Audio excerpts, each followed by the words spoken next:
ఇకపై మీకు ఇష్టమైన ఫేవరెట్ సీరియల్స్ యొక్క ఫుల్ ఎపిసోడ్స్ యూట్యూబ్ లో అందుబాటులో ఉండవు.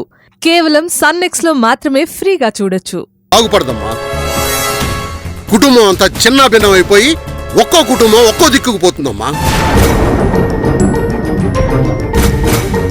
మరి ఇప్పుడు ఏం చేద్దాం బాబాయ్? ఏమండి, ఏం చేద్దామండి? ఉన్నవి రెండే మార్గాలు. ఒకటి దీనికి విషం ఇచ్చి చంపడం, రెండోది దీన్ని శాశ్వతంగా మనతో తీసుకెళ్ళడం.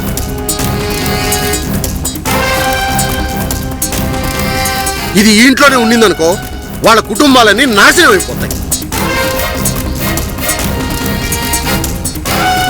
దీన్ని కన్నందుకు దీని బాధ్యత మనం మోయక తప్పదు. వెళ్ళి దీని లగేజ్ పట్టరా, రానంటే 4 పీక మరీ పట్టరా.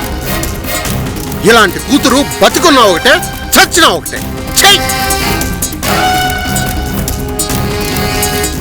ఏయ్, విన్నావుగా? ఇక నీ వేషాలు నాటకాలు దొంగేడుపులు ఆపి పద. ఏంటే చూస్తున్నావు? పద నడు. అయ్యో వదులు.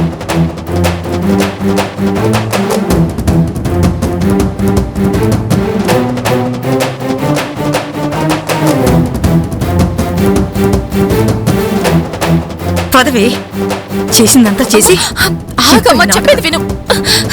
పదవే, పద. నీకు నాకు ఇలాంటి సంబంధం లేదు. అందుకేగా కనికరం కూడా లేకుండా నన్ను నా భర్తని ఇంట్లో నుంచి వెళ్ళగొట్టారు. అలాంటప్పుడు ఇంట్లో నుంచి ఇలా లాక్కెళ్లడంలో అర్థమేంటి? మీరు చేసేది చట్టరీత్యా నేరం. చెయ్యి వదలమని చెప్తున్నాను కదా, వదలు. లేకపోతే నీ మీద యాక్షన్ తీసుకోవాల్సి వస్తుంది. నాకే చట్టం గురించి చెప్తావా? రా, చట్టం అంటే ఏంటో నేను చూపిస్తాను. చట్టాల వరకు వస్తే నువ్వు ఈ పిల్లివారింట్లో చుట్టంగా ఉండడానికి కూడా వీల్లేదు. పిన్ని, కోప్పడకండి. మీరిలా సంపంగిని తీసుకువెళ్ళడం కరెక్ట్ కాదు. ఇలాంటి సమయంలో తనని మీరు తీసుకెళ్తే ఆయన మామే తరుస్తారు. ఈ మహాతల్లి పిల్లివారింట్లో ఉంటే కుటుంబం మొత్తం చిన్న భిన్నం అవుతుందని ధర్మేశ్వరుడు గారికి చెప్పండి. ఇది పిల్లివారింట్లోంచి వెళ్ళిపోతే మీకు సీనొదిలినట్టే. ఆ తర్వాత మీరు సంబరాలు చేసుకుని సంతోషంగా ఉండండి. పిన్ని, సంపంగిని ఇక్కడే ఉండనివ్వండి, మేం చూసుకుంటాం. ఇంకేం చూసుకుంటారు? ఎన్నాళ్ళని భరిస్తారు? ఇంకా దీని మీద జాలి దయ చూపించకుండా తప్పుకోండి. ఎంత కాదనుకున్నా సంపంగి ఇంటి కోడలు పిన్ని.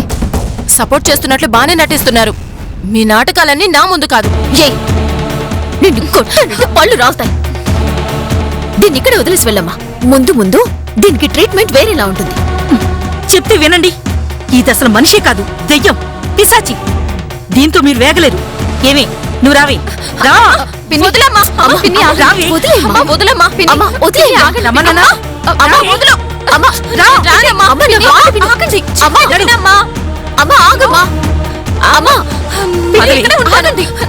దానికి ఇంకా పొగరు తగలేదా? బాబాయ్ గారు, సంపంగి ఇంటి కోడలు, తనని ఇక్కడే ఉంచండి. నాన్న, ఇదెక్కడికొస్తే మిమ్మల్ని కూడా ప్రశాంతంగా ఉండనివ్వదు.